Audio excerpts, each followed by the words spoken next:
And as we can see here, this is a Schneider National 53-foot containers along with an Umax 53-foot container.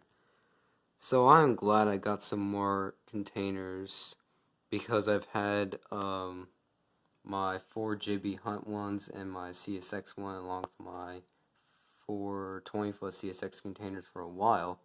So now I have some new ones.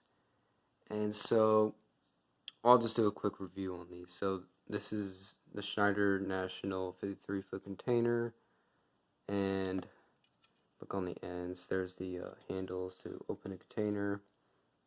This is the other side, and then that's that end, and then the top and bottom are pretty bare. And then this one's the same as the other one, even the row numbers are the same on the container, so yeah. I don't mind though. Then this is the Umax container. It's pretty cool. And I like how they have white lines on the ends of this container. And then there's also the handlebars as well. And then like the Schneider ones, the top and bottom are pretty bare of containers. Bare of detail. Another reason why I got these specific containers is because I've seen them in real life. In some of my videos, some of the containers in the well cars. So I thought it would be pretty cool to replicate those intermodal trains in my videos in my model train setup. And this is all of my intermodal containers all put together. And so right now I have 8 53-foot containers in total and 4 20-foot containers. So yeah, I've had the JB Hunt ones and the CSX ones for a while now. But now I have the Schneider and Umax ones. So now I can really vary up my intermodal consist. Especially now that I have a new well car set, I can make a full-on intermodal train, so I'm very excited with that.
And as we can see here, this is the Schneider